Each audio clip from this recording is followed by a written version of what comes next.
Okay, please join me in our opening prayer. Dear God of love, for all who are hurting and sane, but in different and varying degrees, help us all who need all forms of your divine love. We pray that you will draw them to the needed friendship and love. We pray that you would lead them to be shown kindness and compassion. Lead them to experience your love that is sacred and serene. Lead them to new vision, growth, and hope, and soothe the heartaches and gentle the deep pains of life in a fallen world. We thank you that you see the worth in each of us as human beings. You believe in us and whisper words of hope. Thank you for your love that leads to the door of deliverance and healing of body, mind, and spirit.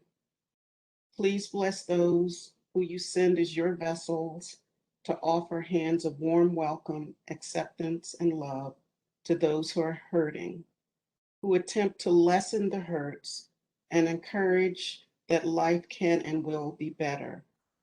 Please lead the hurting and those who help the hurting to the needed paths of healing, and hold them and all of us in the tenderness of your love, great God of justice and recompense, whose eyes are in every place, beholding the good and the evil, and will bring all to account one day.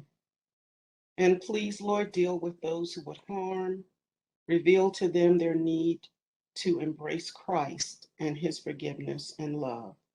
Please place your hedge of protection around us all and be our guardian. Stay, we pray. Amen. Amen. Thank you, Janice. Mhm. So once again, just would like to thank Laura for returning to present to us again this month. We really learned a lot in September about responding to domestic violence, what it looks like for victims, and look forward very much to hearing part 2 today. So Laura, thank you again for being here, and I'll let you go ahead.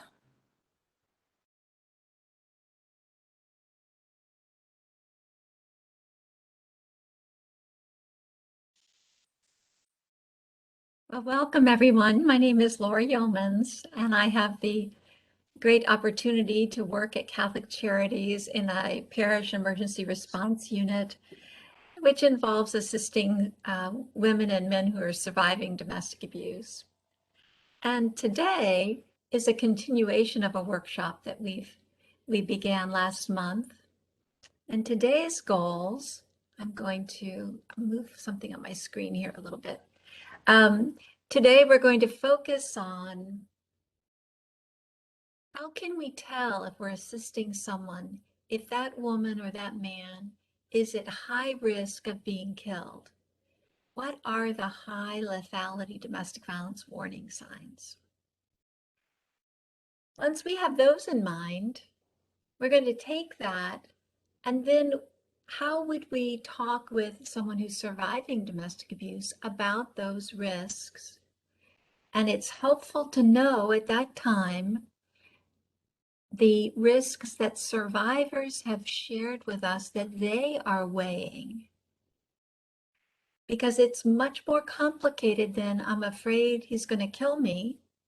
There are other risks that the survivors are thinking through. And if we know both sets of information, both the warning signs that a murder might occur, and also the risks that survivors are normally trying to weigh, we can have certain steps that we can take that are more likely to help those people get to a safer outcome. So thank you for choosing to be part of this workshop. And I hope that as you leave today, you're going to feel more able to recognize the warning signs that a murder might occur. You'll have more compassion and more understanding of how difficult and how complicated life can be for someone who's surviving domestic abuse. And you'll have some steps that we can take to help our friends, family, coworkers who are suffering domestic abuse. I've already been introduced. I've had the wonderful opportunity to have worked in domestic violence programs and with Catholic Charities right now. I and our program base all of our work on the calling of the United States Catholic Conference of Bishops. And those of you who were here last month, you saw this slide before. I'm not going to go over it in the same detail, but the church calls us to focus on safety, to listen and believe the victim's story, and to help assess the danger, which is why we're having our second workshop today. And one of the steps that I asked you to take last month, and I hope if you were not able to participate last month, that you'll go back to that recording so that you'll have both sessions in your toolbox. One of the things I asked you to do was to put this 800 number into your phone. I find that I pass out resource sheets and we have our website, but at the moment that someone reveals to you that they're experiencing domestic abuse, you might not have a resource sheet with you. And so most of us nowadays, we carry our phones everywhere. So I hope that you will put this 800-799-7233 number in your phone, because you will then be able to take some of the steps we need to take to increase safety. You need to be able to call a domestic violence program to help families that are suffering. Last month, I did talk about how prevalent domestic violence and severe domestic violence is. So this is just a reminder that 1 out of 4 women, 1 out of 7 men have experienced severe physical violence. And anyone in this category who's experienced severe physical violence is at higher risk of being killed. They've been kicked, beaten, choked, burned intentionally, had a weapon used against them. Last month, I went over some of the characteristics of domestic violence, the different kinds of emotional, economic, physical, sexual abuse that someone could experience, leading to great trauma. We talked last month about the cycle of abuse, how there's violence, then there's a reconciliation, there's a begging for forgiveness, promises never to redo the harm, tension builds, the violence occurs. And this relates to our assessment when we do a danger assessment, because the cycle usually gets worse. And so it's helpful to remember that there's a cycle here that's going to occur, and it may affect our communication. So now for our center topic today, and thank you for letting me do a little review, because I wanted to be sure that you had a little introduction before we jumped into our danger assessment. Maryland and Johns Hopkins has done some extremely fine work about how to do danger assessments. Johns Hopkins School of Nursing program surveyed, interviewed families where a domestic violence murder had occurred. And they created this danger assessment that is highly recommended and used by many programs. And on these slides, and I will send these slides to Betty and Meg afterwards, and I know that they forward them, so that if you are frequently talking with people who are suffering severe violence, you may want to attend this training program for this particular assessment. I attended it in person, but I think nowadays they even have it online. But it essentially asks people to start with a calendar and to indicate on the calendar over time the severity of what's happening. Is there slapping or pushing or punching or kicking or the use of a weapon?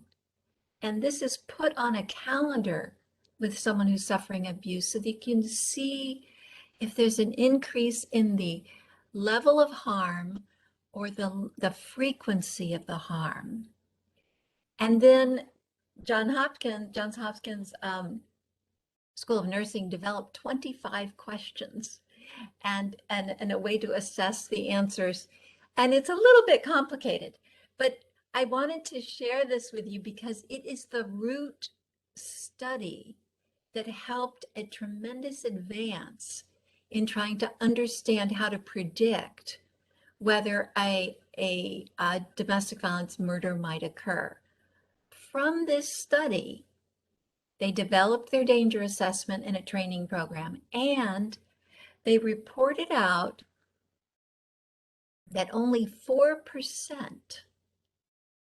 of the domestic violence victims had ever been in contact with a domestic violence program.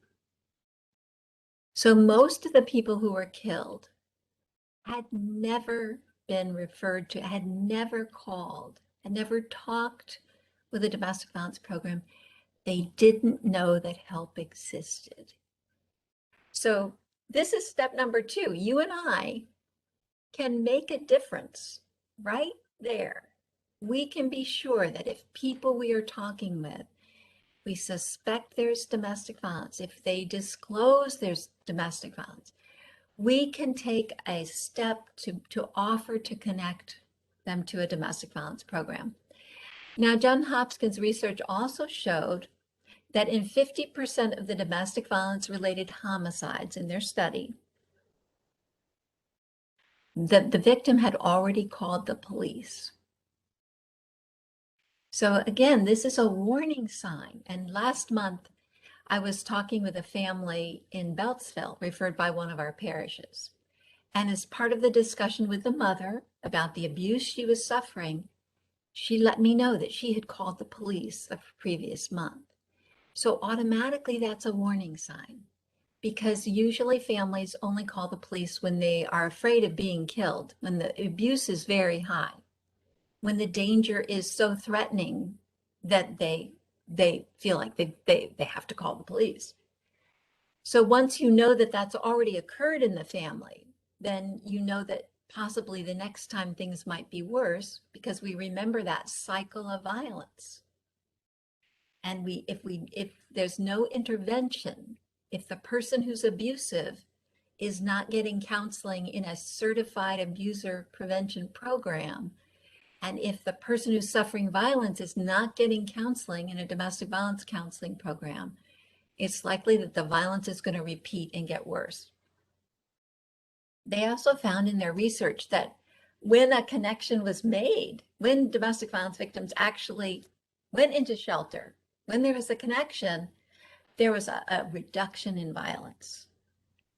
And so again, we want to be the people. And as part of these slides and part of my slides in the last month, I shared with you some of the key organizations in Montgomery, DC, and Prince George's County that can help people surviving domestic abuse.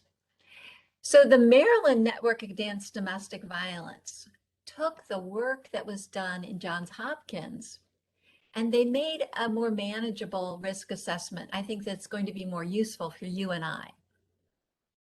So they took the 25 questions, the research, the findings, and they created 11 questions that are now used by many police, by many medical professionals. So this is the domestic violence lethality screening created by the Maryland Network Against Domestic Violence.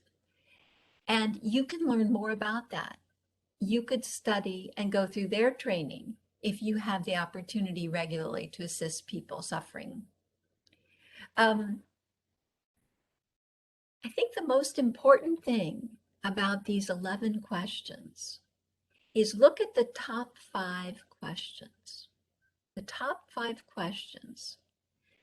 Has he or she ever used a weapon against you or threatened you with a weapon? Has he or she threatened to kill you or the children?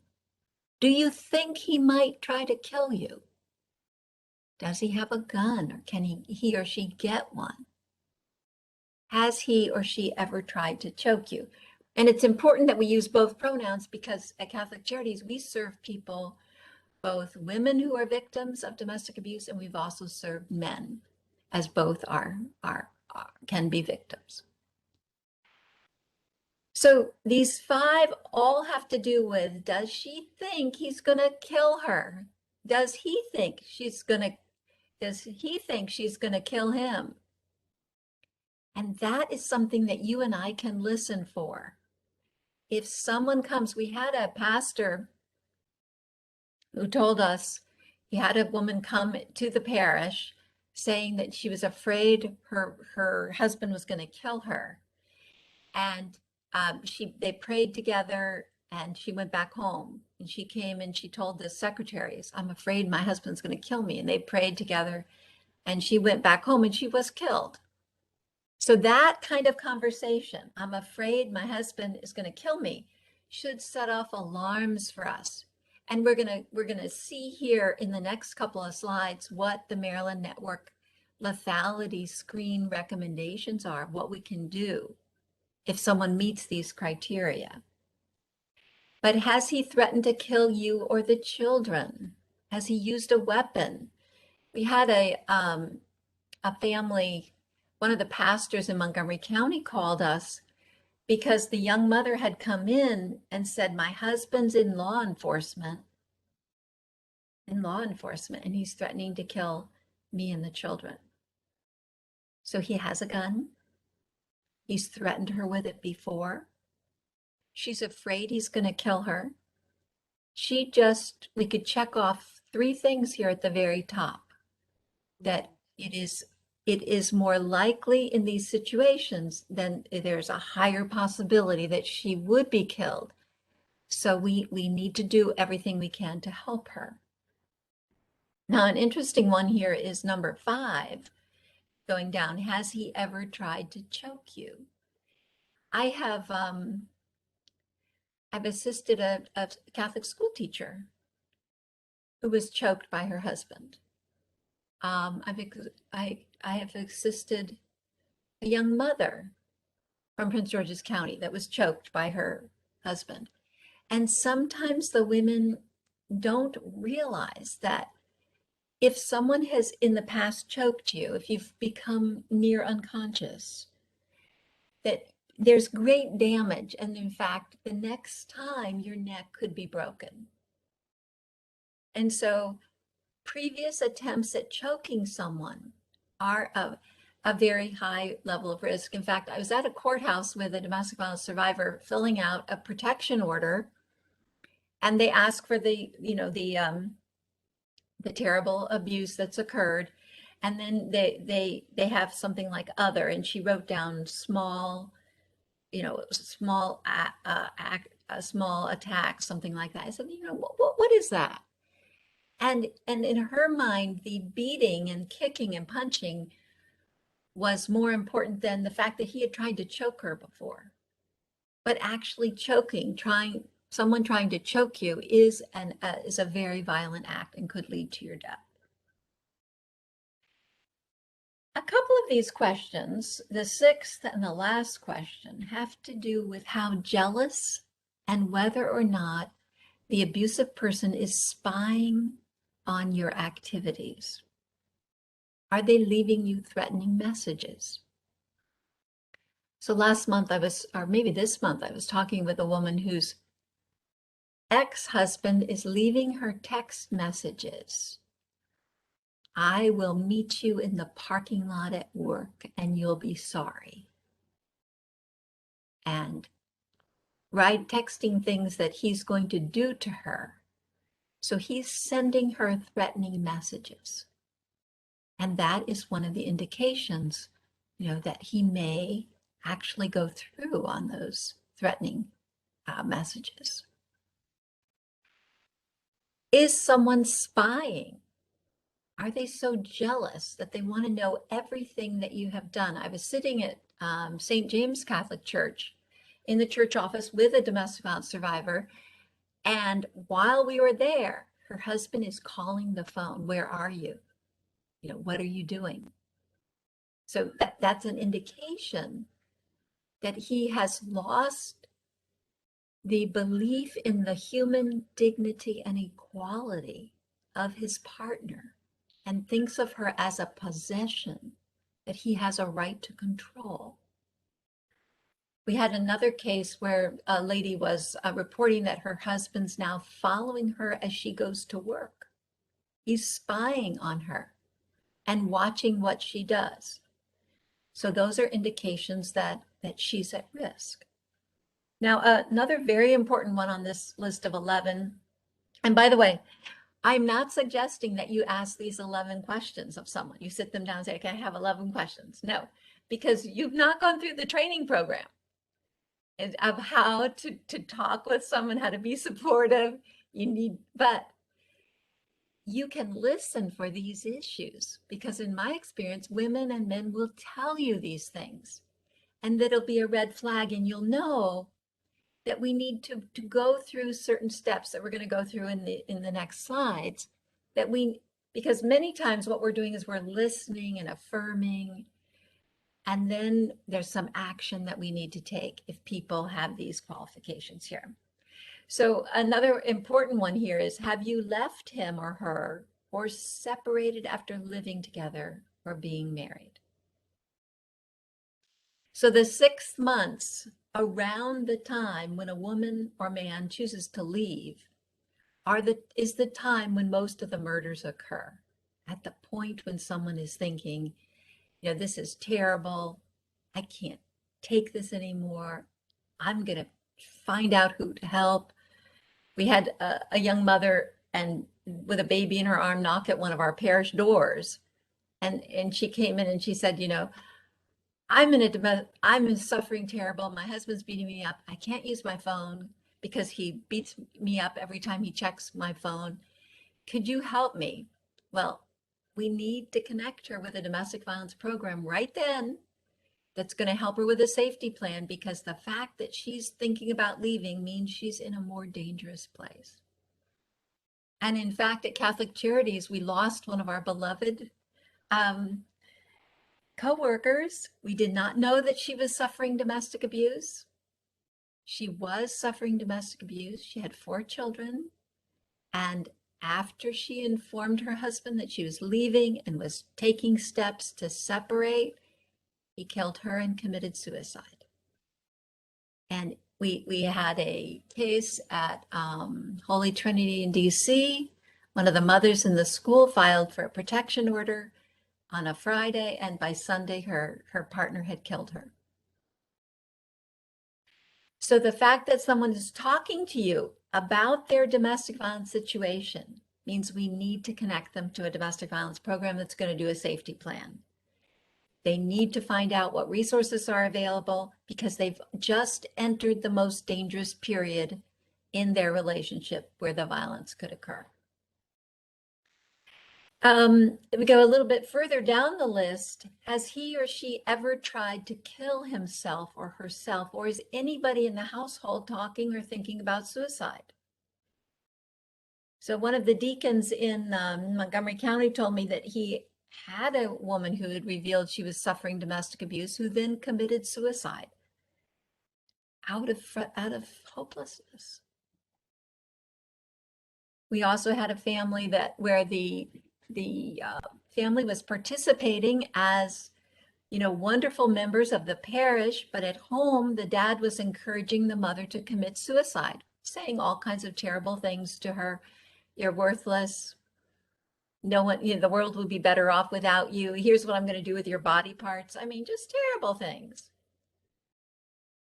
And the fact that he was talking about her suicide raises the risk that she could be killed. And there are a couple of other issues here. Is he unemployed or is she unemployed? Because if they're not occupied during the day, they may be focusing on these other, on these other issues. And having a child by someone else sometimes causes jealousy and rage and mistreatment of the children as well. And unfortunately, at Catholic Charities, we have many times where we end up calling children's services as part of serving someone who's facing domestic violence, because the children are also being beaten or hurt, and that is just totally heartbreaking altogether. So I wanted to just check with Betty or Meg, has anyone submitted a question so far through the chat? Yes, Laura,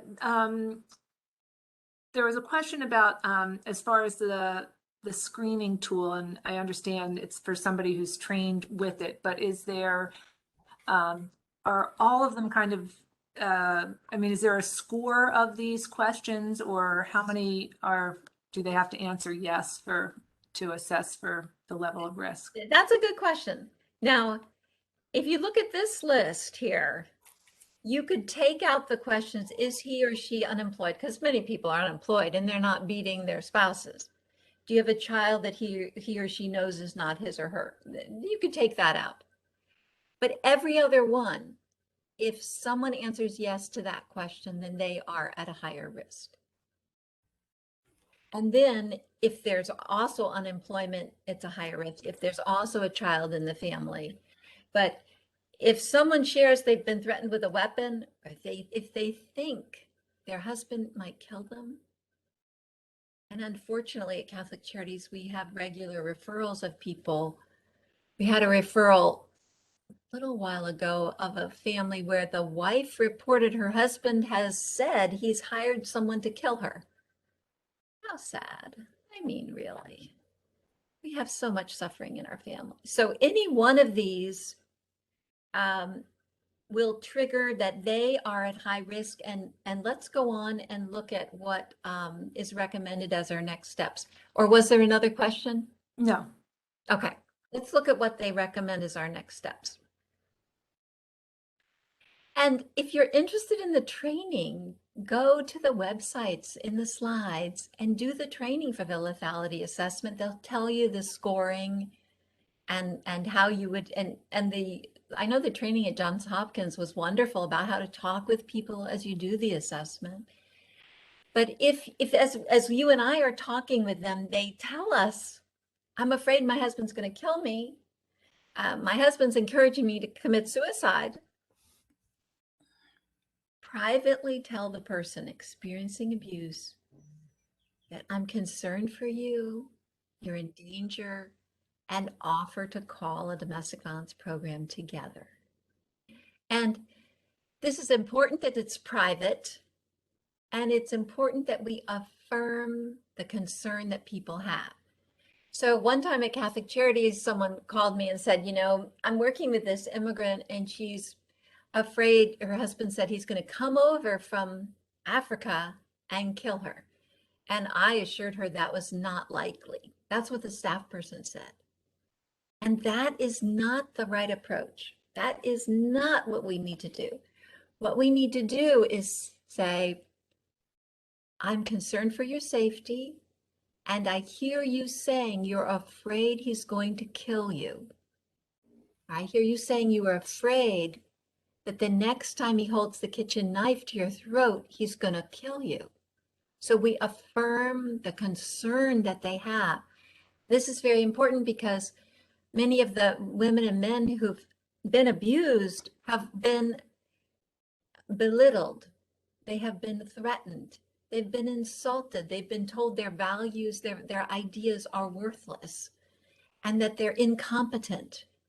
And part of what we need to do in work with domestic violence survivors is self-development.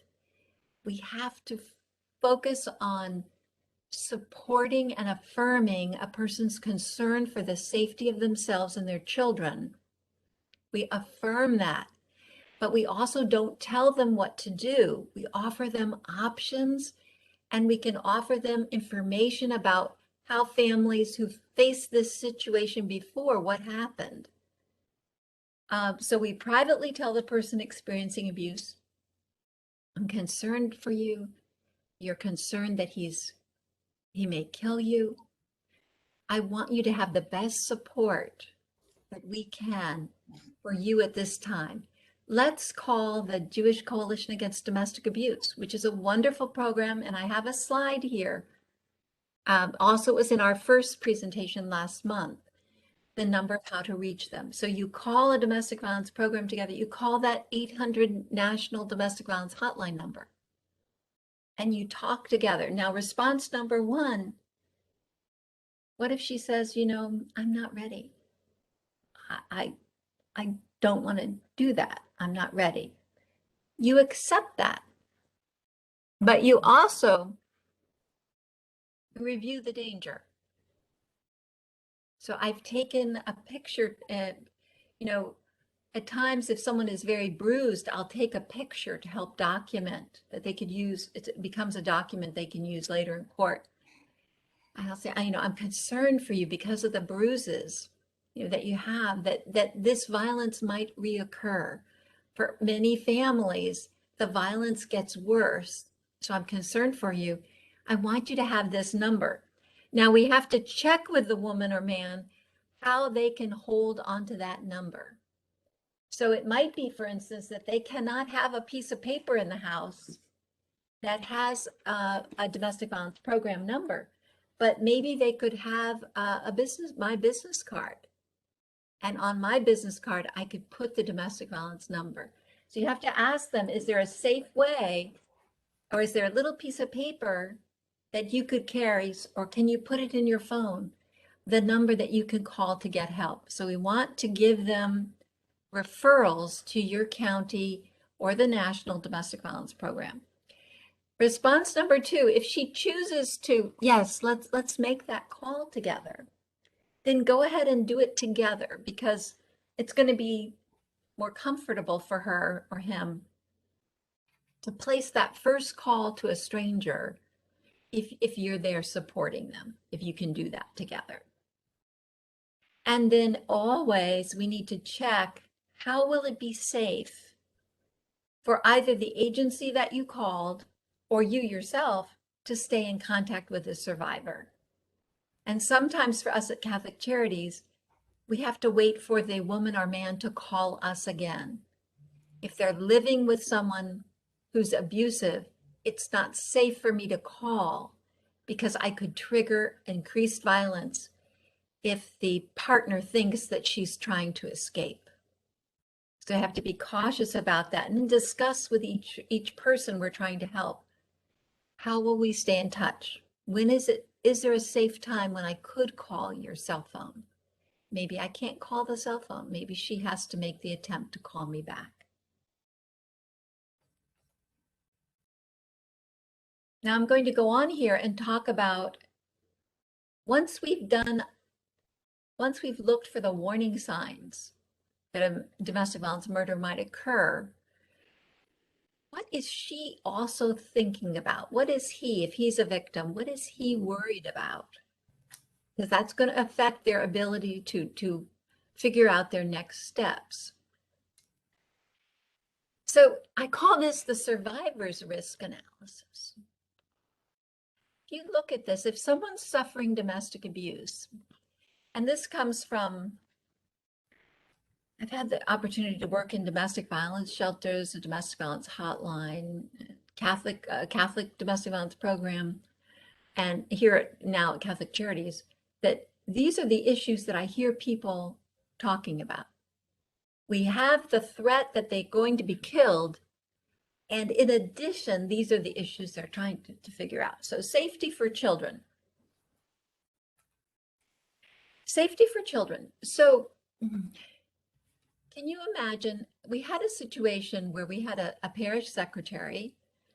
Her husband broke her arm, and they had 3 girls, and he threw them out in the street. So let's just take the first one there, the safety for the children. Safety for children. Is it safer for her children if she goes back and stays? Or is it safer for the children if she leaves? So there are different answers to that question. But you and I can ask a question of, we can ask a question, what step would you like to feel safer? And sometimes what will happen is they'll share with you concerns for safety for the children. For instance, if the parish secretary, whose arm is broken and she has 3 kids and she's thrown on the street, where is she going to go? She's not going to sit on the street corner with 3 little girls. So she may decide that it's safer for the girls if she goes back into that house. It's also sometimes women have been threatened that if they seek help or if they leave their husbands, who may be professionals, and we've worked with a number of couples. Last month I was working with a professional couple, both are doctors, and they're threatening to take the custody of the children away. So the women, the victim is frightened that she may never see her children again if she leaves.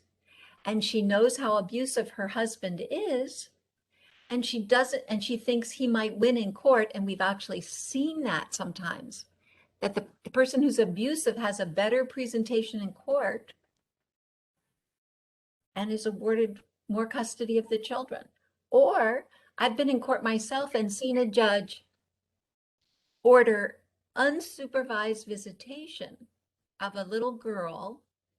Now, the father here had beaten his wife to a pulp, and she had been hospitalized. So even though the father beat the mother until she had to be hospitalized, the judge still gave him unsupervised visitation of the child.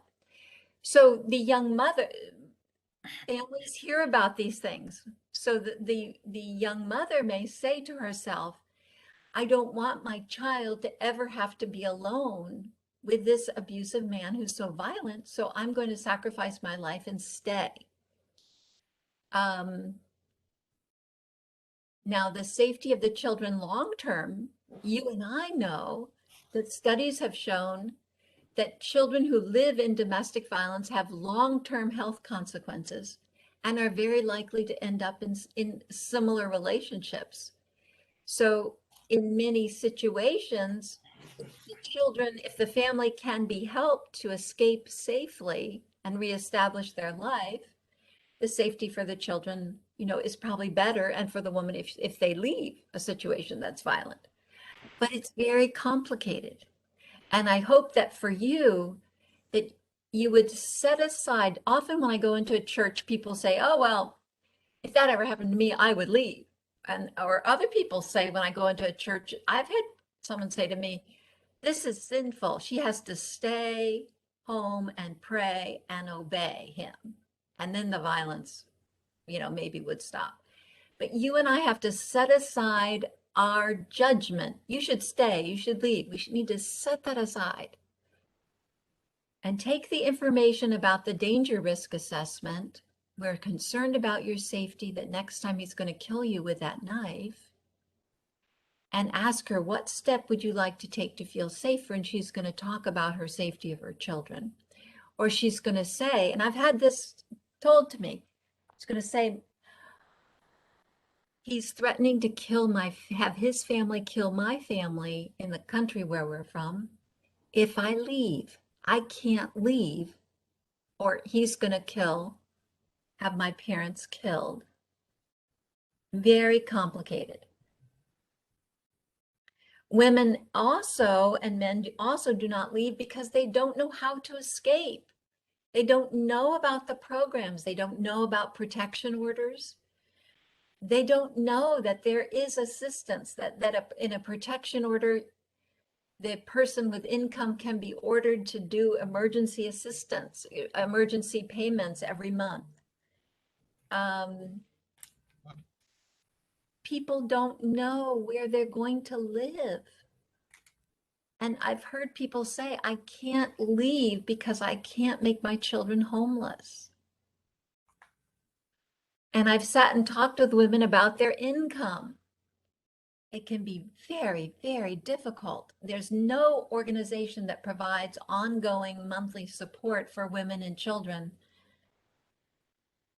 And so they have to find ways to earn income, to support themselves, or to increase their hours, or to get a second job. Very complicated. And in the midst of all this trauma, they themselves are traumatized. So they've been physically and emotionally wounded. They have all of these fears, and the trauma affects one's ability to take action. And so they have difficulty figuring these things out, which is why we need to connect them to a domestic violence program that does safety planning, and why it's helpful if we learn about programs in the area that do provide support. so that we can say, I know where we can get you food. I know where we could get you housing assistance for a couple of months to get you started. Other complications, we've got childcare in school. School may be the only safe place for those kids, and yet that mom might be thinking about moving her children. And so she has all the trauma of her partner and their relationship, and then the kids are going to be distraught because she's pulling them out of school to move. And the legal needs are very complex. You could have another whole presentation about protection orders, and perhaps you'll do that. Faith and family. We have many situations where people believe that divorce is a sin according to their faith, and believe that they cannot exit the family. They cannot even separate because of their faith. And there's great work in the first workshop I worked with you. I talked with you about some of the statements of the United States Catholic Conference of Bishops. And so I hope you can Google that. They have a document called When I Call for Help, where they talk about some of the faith issues. So we could be a resource for people to help understand what is forgiveness. The bishops say forgiveness is not permission to repeat the sin, the abuse. It is not staying in a situation where you're not safe. Let me go on here. I'm conscious of the time. Do we have any questions that have come in? We don't, Laura. Okay, that's fine. This is just a map that I like because if you're interested in helping domestic violence survivors, if you can learn about your community, call up agencies, find out, use my resource lists as well. But there's a lot of help needed by domestic violence survivors. So it's good if we know a little bit more about our community and what resources are available. And then in my slides, I have for you some of the wonderful programs that are providing high quality care for domestic violence survivors in each of 3 jurisdictions. But I'm not going to go over them today. I just want you to know that as the slides come out, these resources are available to you. And let me say something about the Coalition Against Domestic Abuse. They serve the top part of Virginia, DC, Prince George, and Maryland. And they're a unique service because they have about 20 counselors. They're bilingual, and they offer free counseling for adults and teenagers who are suffering domestic abuse. And they are just absolutely wonderful. So even with my team at Catholic Charities, when we are working with domestic violence survivors, we follow the same steps we're recommending to you. We listen and believe the victim's story. We focus on safety, and we invite the person. Let's make a call to the Jewish Coalition Against Domestic Abuse, because they have individual counseling, they have group counseling, they have telehealth counseling, so the counselors will talk with people on the phone. They do safety planning. They have pro bono legal assistance. So you open a world, and I even had someone, I was following up with her about 3 years after we assisted her, and she said, I still go over to the support group that they have at Educata. So they let people stay as long as they want support in their programs. Very wonderful program. And this Jewish Coalition Against Domestic Abuse, you can see 3 down on the slide, is also in DC and Prince George's County. You'll see them listed here as well.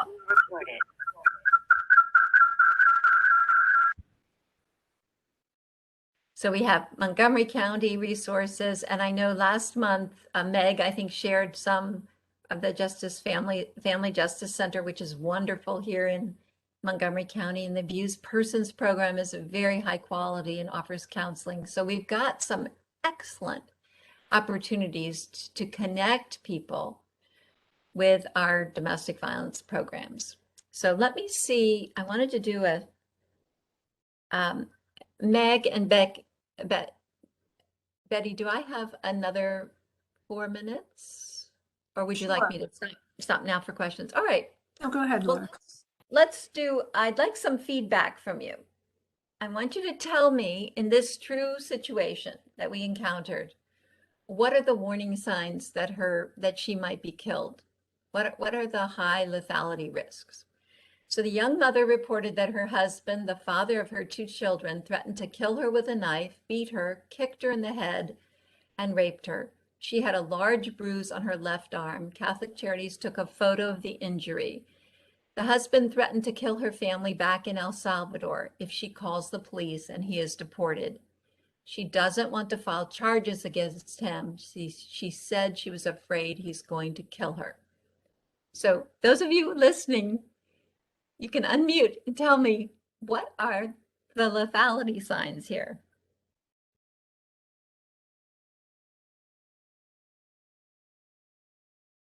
Well, the fact that he actually threatened to kill her, and that she was afraid. Yes, definitely. She's afraid. That's an indication. He threatened her with a knife. Yeah. That's the weapon, the use of the weapon. And he threatened to kill her family. She has 3 warning signs. And the more the warning signs you get, you're looking at a higher risk. So what do we do? So we reflected back to her fear of being killed, and stated that women in similar situations have been killed. And we referred her to the Family Justice Center Family Crisis Center at that time, for immediate shelter, and the House of Ruth for legal help. We talked about safety planning with her. We encouraged her not to go home and tell her husband that she was planning to leave, because we've had people do that. I still remember one lady who did that, and I never heard from her again, and I don't know what happened to her. But this woman was also trying to figure out her plan to leave, how she could increase her income, where she might live, how she could support the children. So you can see those survivor risk factors: how to get help, where is she going to live, how is she going to increase her income, and how is she going to help that family back home that's going to be killed if she leaves. She reported that her 3-year-old asked why the father beats her up, and she stated she needs help. She needs help with food because he stole her food stamp card.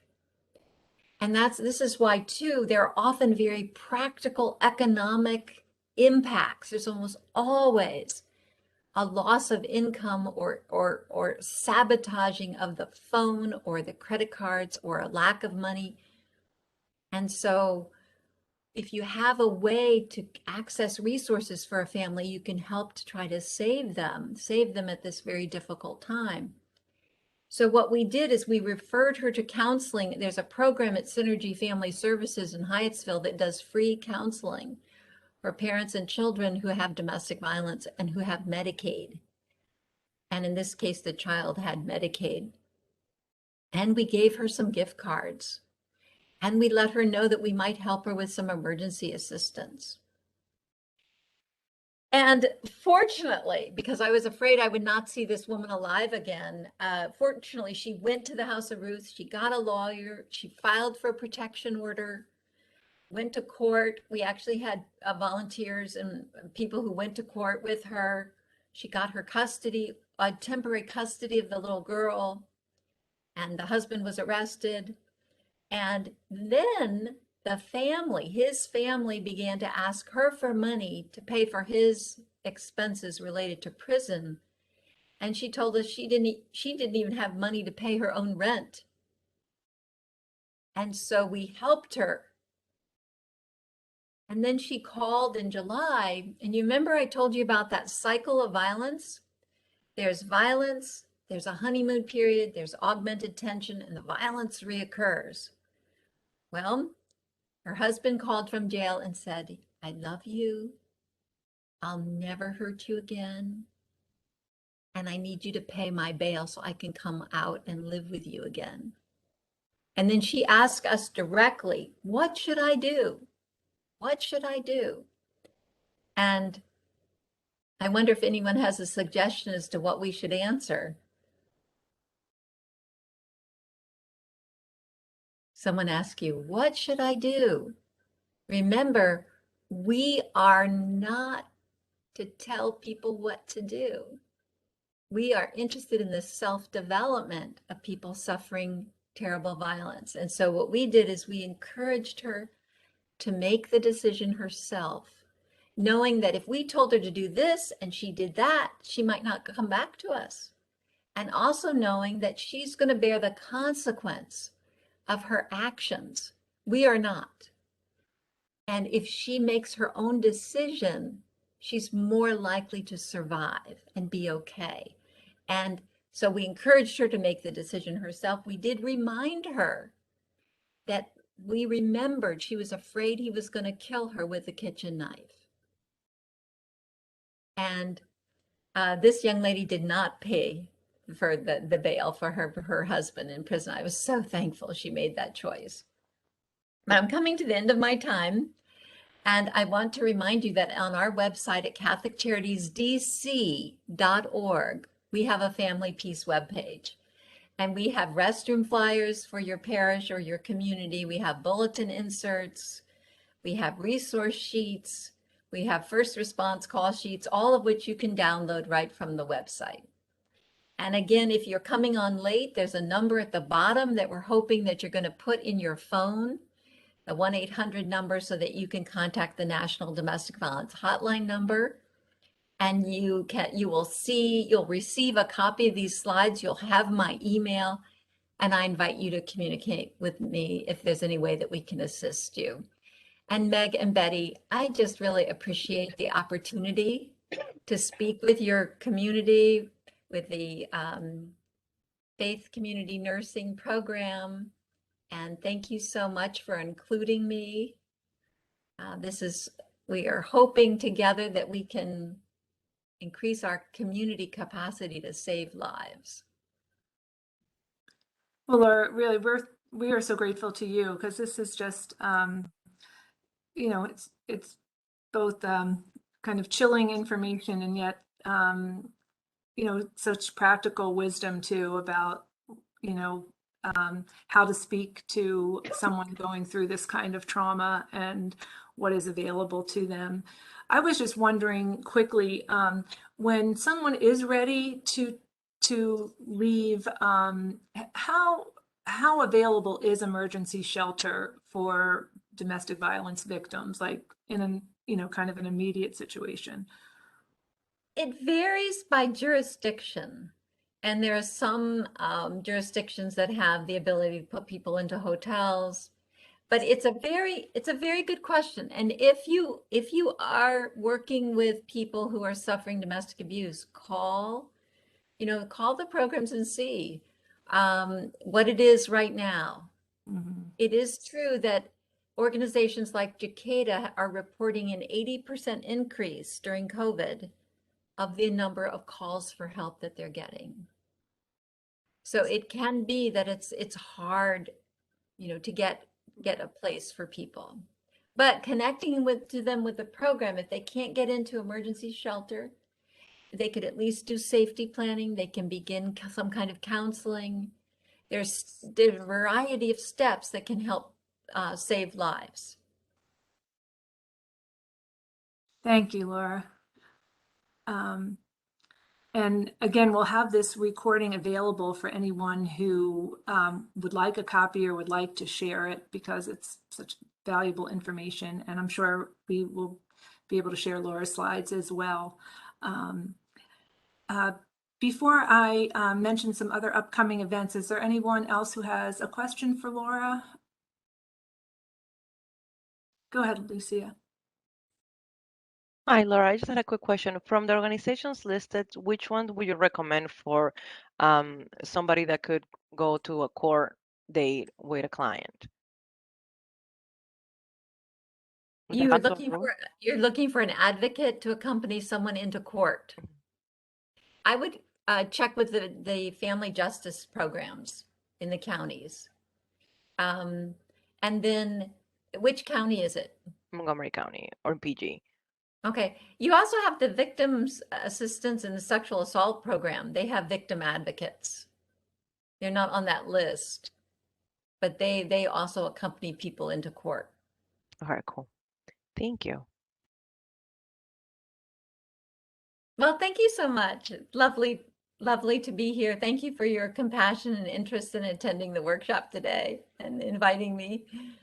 Well, we thank you, Laura, and we feel armed and thanks to you with good information and help.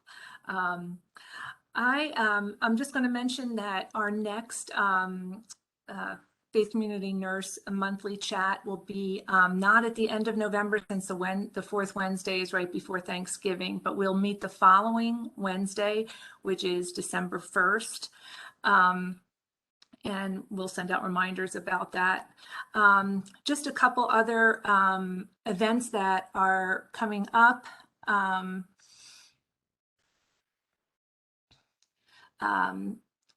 Sorry, are you?